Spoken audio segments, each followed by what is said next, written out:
Existe uma cena que se repete em milhões de casas todo mês. A pessoa trabalha de segunda a segunda, acorda cedo, dorme tarde, está sempre cansada, sempre correndo, sempre devendo alguém.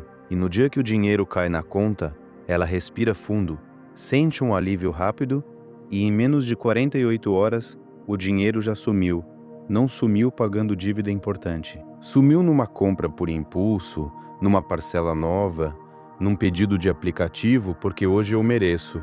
E aí no dia 15 do mês, lá vem ela de novo, sem dinheiro, estressada, jurando para si mesma que mês que vem vai ser diferente. Mas mês que vem é igualzinho.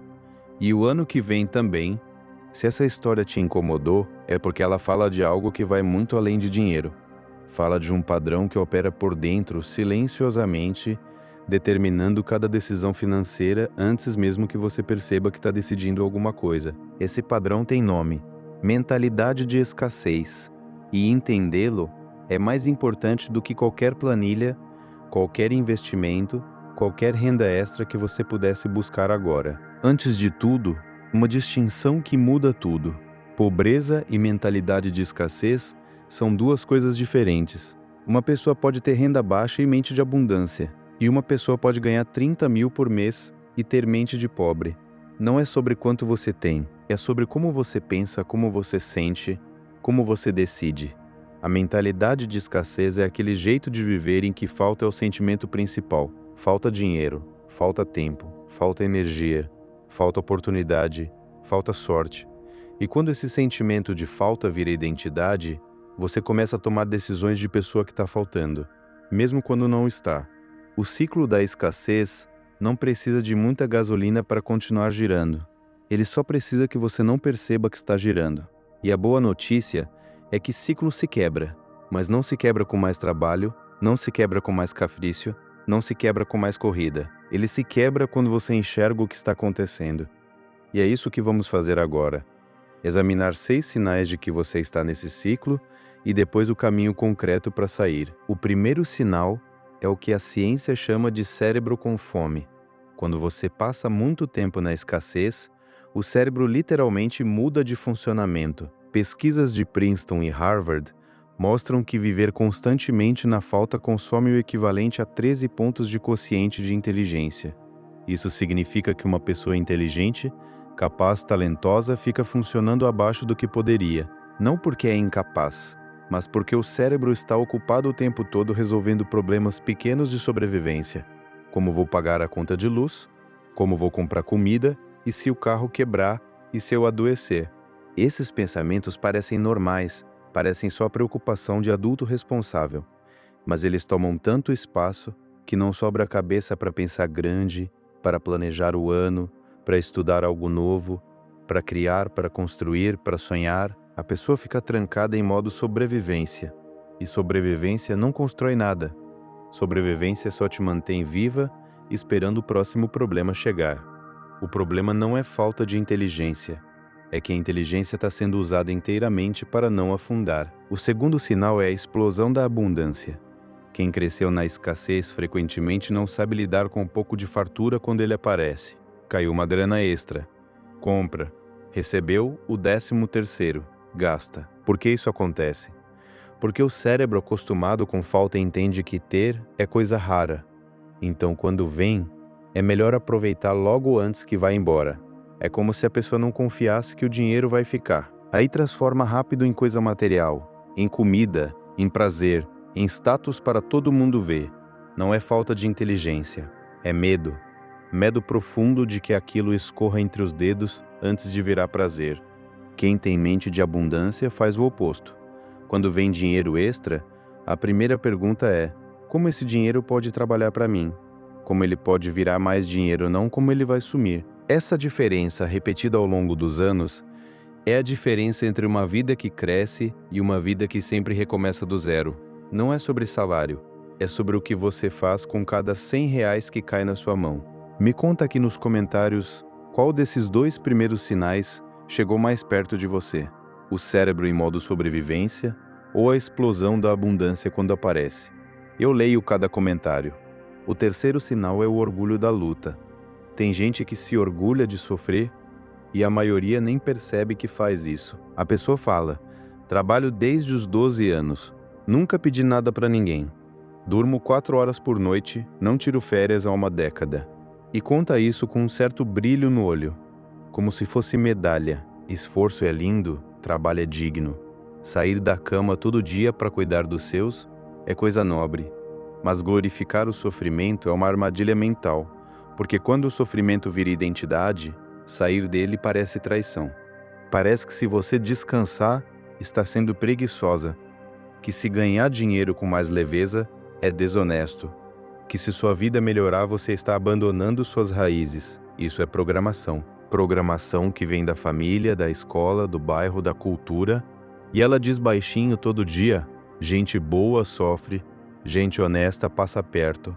Quem é rico é safado. Pobre é puro de coração. Não tem nada nobre em passar fome quando você poderia comer.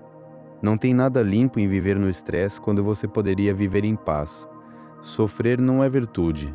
Sofrer é só sofrer. E enquanto você acreditar que sua dor te define, vai continuar criando dor para confirmar quem você acha que é. O quarto sinal é o medo do vazio. Quando você vive em correria o tempo todo com 1000 problemas, a cabeça se acostuma com aquele caos. E sabe o que acontece? A pessoa começa a ter medo do silêncio, medo da paz, medo de uma vida sem urgência. Por que isso acontece? Porque a urgência, o aperto, o desespero dão uma sensação de estar viva, de estar fazendo alguma coisa, de ter uma missão clara. Quando o aperto some, vem aquele vazio, aquela pergunta incômoda: e agora? O que eu faço da minha vida? Quem sou sem o problema? Essa pergunta é assustadora porque obriga a olhar para si mesmo de verdade, sem desculpa, sem o problema do mês, sem a próxima conta para pagar. Muita gente prefere voltar para a escassez, para o caos conhecido, do que enfrentar essa pergunta. Por isso o sabotamento. Se você se sabotou cada vez que a vida começou a melhorar, se achou um jeito de gastar tudo, brigar com gente importante, perder a oportunidade boa bem na hora que ela chegou, talvez não seja azar. Talvez seja o cérebro voltando para a zona conhecida, para a escassez familiar, porque para ele, o conhecido, mesmo que ruim, é mais seguro do que o desconhecido, mesmo que melhor. Existe algo sobre o ciclo da escassez que é especialmente difícil de ver de dentro dele. Ele parece normal. Para quem cresceu num ambiente onde dinheiro sempre foi escasso, onde as conversas sobre dinheiro eram sempre sobre o que falta, onde as decisões financeiras eram sempre reativas, esse é o padrão de referência. É o que parece que a vida é. E quando algo parece que é como a vida é, a gente não questiona, a gente reproduz. A pesquisa sobre o impacto cognitivo da escassez revela algo que muda completamente a forma de entender a pobreza. Quando a mente está constantemente ocupada com problemas de sobrevivência, a capacidade de tomar decisões de longo prazo fica comprometida, não porque a pessoa é menos capaz, mas porque a largura de banda mental disponível está sendo consumida pelos problemas urgentes. E urgência constante é uma das características definidoras da mentalidade de escassez, não uma consequência dela. Existe algo sobre a explosão da abundância que tem uma dimensão emocional que vai além do comportamento financeiro. Quando alguém que cresceu na falta recebe dinheiro extra, existe frequentemente uma necessidade de transformar isso em algo visível, em algo que outros possam ver e reconhecer. O status que o dinheiro compra tem um valor adicional para quem cresceu sem ele. É prova de que chegou, de que conseguiu, de que não é mais aquela pessoa que não tinha. E essa necessidade de provar é compreensível, mas ela é cara. O orgulho da luta tem uma dimensão de pertencimento que é importante nomear.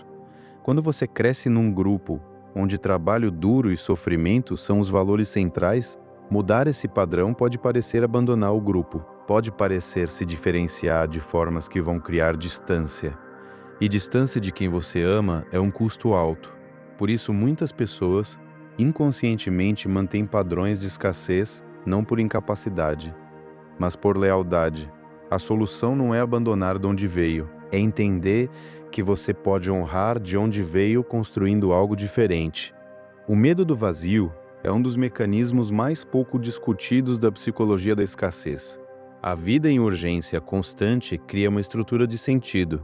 Você sabe por que está aqui, sabe o que precisa fazer, sabe que é necessária. O problema não é o caos em si, é que o caos se torna a identidade, e quando o caos some, a identidade fica sem âncora. O sabotamento que frequentemente acontece quando as coisas começam a melhorar pode ser uma tentativa inconsciente de recuperar essa âncora. Existe algo sobre as crenças herdadas sobre dinheiro que é especialmente insidioso.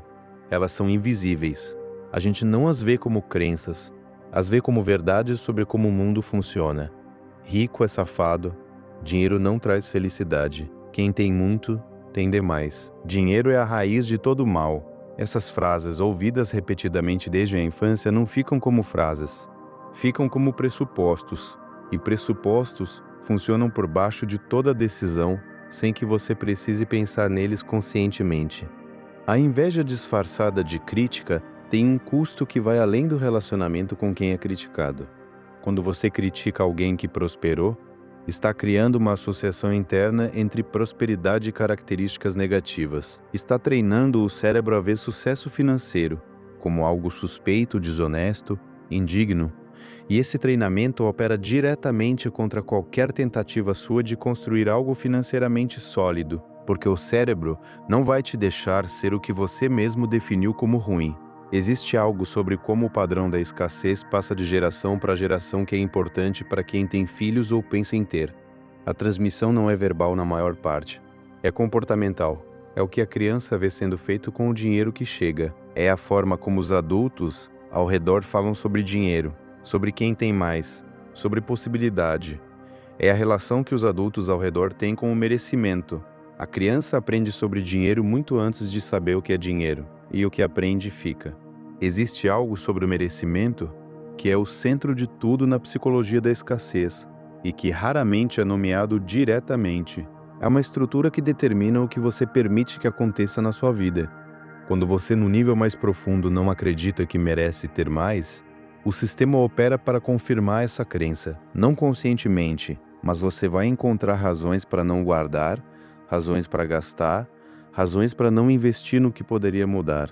O trabalho com merecimento é o trabalho mais fundamental de todos. Existe algo sobre como as pessoas que saíram da mentalidade de escassez descrevem o processo que vale prestar atenção. Quase nenhuma delas descreve um momento único de virada. Descrevem um acúmulo de percepções pequenas, de decisões diferentes, de hábitos novos que foram se consolidando. Descrevem conversas difíceis com as próprias crenças. Descrevem vergonha, às vezes, de perceber o quanto o padrão antigo estava limitando. E depois uma leveza que vem de não estar mais sendo dirigida por ele. A relação entre escassez e tempo é importante entender. Quem está em modo de sobrevivência tem dificuldade de investir tempo no presente para colher algo no futuro distante. O horizonte temporal encurta. O que importa é resolver agora. E essa dificuldade de pensar no longo prazo não é preguiça ou imaturidade. É uma consequência direta do estado de urgência constante. Quando a urgência diminui, o horizonte temporal naturalmente se expande. E com o horizonte maior, melhores decisões ficam possíveis. E existe algo sobre o começo que é mais simples do que parece. Você não precisa resolver a mentalidade de escassez completamente antes de começar a fazer coisas diferentes. Você pode começar a fazer coisas diferentes agora, com a mentalidade que tem, e deixar as coisas diferentes mudarem gradualmente a mentalidade. A ação e a percepção se influenciam mutuamente. Você não precisa esperar por clareza total para dar o próximo passo. O próximo passo cria parte da clareza que vem depois. Existe algo sobre o ciclo da escassez que precisa ser nomeado com honestidade antes de qualquer passo prático. Ele não é culpa sua. Você nasceu num contexto, num ambiente, numa família, com uma história. Você foi exposta a crenças, a padrões, a modelos de comportamento que você não escolheu. E esses padrões se instalaram antes que você tivesse maturidade ou contextos para questionar. A responsabilidade de fazer algo diferente a partir de agora é sua. Mas a culpa pelo padrão que foi instalado, essa não é. Existe algo sobre a diferença entre pobreza como situação e mentalidade de escassez como padrão que é libertador.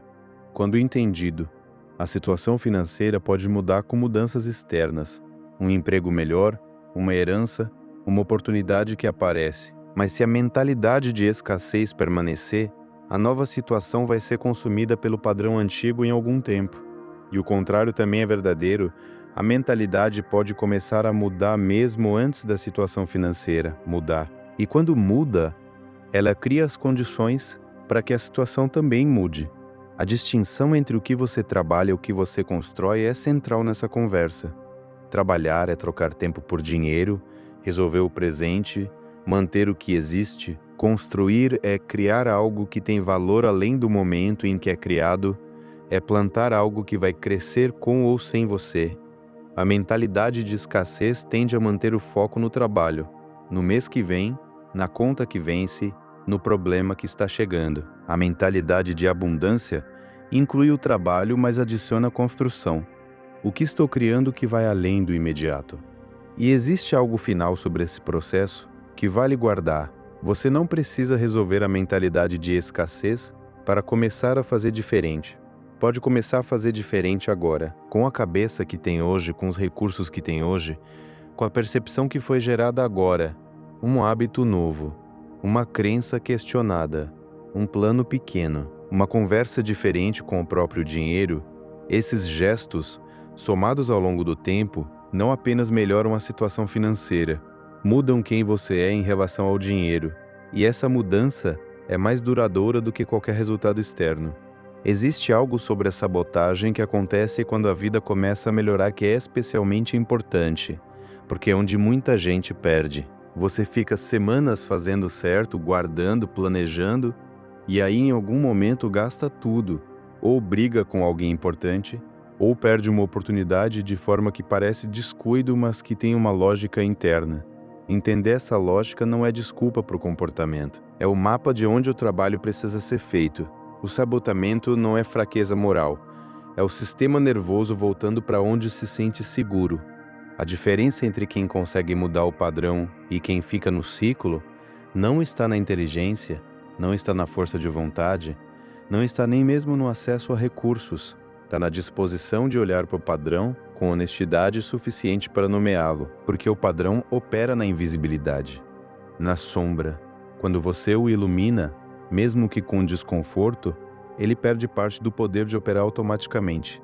E decisões que antes eram automáticas passam a ter um momento de percepção antes delas. Existe algo sobre o trabalho duro que merece ser contextualizado com honestidade. Trabalho duro é necessário, mas trabalho duro sem direção estratégica, sem construção de ativos, sem proteção do que é ganho, produz exaustão sem crescimento. A mentalidade de escassez frequentemente cria um ciclo de trabalho duro que não se converte em progresso porque o que é ganho vai sendo consumido pelos padrões que descrevemos. Trabalhar mais não é a solução. Trabalhar com direção diferente, protegendo o que é construído, é o que muda o arco. E existe algo que vale dizer para finalizar o primeiro script. Você chegou até aqui. Isso não é pequena coisa. A maioria das pessoas evita olhar para esses padrões porque é desconfortável, porque implica responsabilidade, porque implica mudar coisas que já estão instaladas há muito tempo. O fato de você ter ficado nessa conversa até aqui é evidência de algo, de que há uma parte de você que quer diferente. E essa parte, alimentada com informação e com prática consistente, é o que muda tudo. Existe algo sobre o momento em que você percebe o padrão operando em tempo real, que é um dos mais poderosos do processo. Você está prestes a gastar o que não deveria, e algo para. Você reconhece, isso é o padrão. Esse momento de reconhecimento por si só não garante que a decisão vai ser diferente, mas cria um espaço onde uma decisão diferente é possível. E criar esse espaço é o trabalho mais importante de todos, porque sem o espaço, a ação é automática. Com o espaço, a escolha existe. A mentalidade de abundância não é a ausência de dificuldades financeiras. É uma forma diferente de se relacionar com as dificuldades quando elas aparecem. Em vez de confirmar que a escassez é quem você é, elas são desafios externos que precisam de solução. Em vez de paralisar, mobilizam. Em vez de diminuir o horizonte, são tratadas como parte do processo que tem direção. Essa mudança de relação não vem de afirmações positivas, vem de evidências construídas ao longo do tempo de que você é capaz de resolver. E a última coisa que vale dizer aqui como ponto de chegada de tudo isso. O que você fizer a partir de hoje, com essa percepção, importa mais do que qualquer coisa que veio antes. Você não pode mudar o passado, pode mudar o próximo passo, e o próximo passo feito diferente muda o passo depois. E o passo depois, somado ao anterior, muda o padrão ao longo do tempo. Devagar, mas muda. Existe algo sobre a forma como o padrão de escassez afeta a saúde que raramente é discutido nesse contexto. O estresse financeiro crônico, o estado de alerta permanente sobre dinheiro, o ciclo de alívio e aperto, tem custos físicos mensuráveis. Pressão arterial elevada, qualidade de sono comprometida, sistema imunológico mais vulnerável. Cuidar da mentalidade de escassez não é apenas uma questão financeira, é uma questão de saúde no sentido mais amplo da palavra. E existe algo que vale como ponto de chegada do primeiro script. Você não é o padrão, você é a pessoa que está vendo o padrão. E essa diferença, por menor que pareça, é a diferença entre ser dirigida por algo que não escolheu e começar a ter influência sobre o que acontece a seguir. Existe algo sobre a escassez e a criatividade que é menos intuitivo, mas que os dados confirmam. Quando a mente está em modo de sobrevivência, a criatividade, a capacidade de ver soluções novas, de conectar elementos de formas diferentes, de imaginar o que ainda não existe, fica comprometida. Não porque você é menos criativa, mas porque a criatividade requer exatamente o tipo de processamento cognitivo que a urgência constante suprime. Sair da mentalidade de escassez não é apenas financeiramente libertador, é cognitivamente libertador. Você passa a conseguir pensar de formas que antes não conseguia. Existe algo final que vale dizer, você não percorreu esse caminho sozinha. Existe uma parte de você que buscou entender, que ficou até aqui com desconforto em alguns momentos, porque sabe que algo precisa mudar. Essa parte é o que faz toda a diferença. Cuida dela com atenção e com gentileza. Existe algo sobre o primeiro passo, de olhar para os números, sem se julgar, que é mais difícil do que parece na descrição. Para muitas pessoas, olhar para os extratos bancários é doloroso de uma forma que vai além do número em si, porque o número conta uma história, e a história pode ser vergonhosa, pode confirmar medos, pode revelar padrões que você preferia não ver. Por isso, o sem se julgar não é instrução acessória, é pré-requisito. Sem ele, o olhar para os números gera mais vergonha, e mais vergonha gera mais evitação, e mais evitação mantém o padrão. E uma coisa simples para começar agora: identifica qual dos 6 sinais chegou mais perto de você, não para se punir por ter esse sinal, para saber onde o trabalho começa, porque trabalho com direção é diferente de trabalho sem rumo. Se algo do que foi falado aqui chegou em você, se você se reconheceu nesse ciclo de escassez que se perpetua, não pelo que falta, mas pela forma como você pensa sobre o que falta, eu te convido a conhecer o método. Devagar, tudo muda. É um caminho de desenvolvimento emocional que vai te ajudar a entender as raízes dessa mentalidade de escassez, como identificar os padrões que a mantêm ativa mesmo quando você já está trabalhando duro para mudar, e como construir, com cuidado genuíno e com a consistência que esse processo genuinamente pede, uma nova relação com o dinheiro, com merecimento e com o que é possível para você. O link está na descrição desse vídeo. Se esse conteúdo chegou onde devia, compartilha com alguém que você sabe que precisa ouvir isso. Aquela pessoa que trabalha muito, sofre muito e continua no mesmo lugar, que você sabe que não é falta de esforço, mas de um padrão que precisa ser enxergado antes de poder ser quebrado. E se ainda não acompanha o canal, inscreve-se agora, pois toda semana tem conteúdo novo por aqui, pensado com cuidado para pessoas que estão levando o próprio desenvolvimento a sério. Ativa o sininho para continuar essa jornada e ficar por dentro dos próximos conteúdos. Vejo você no próximo vídeo. Lembre-se, devagar, tudo muda.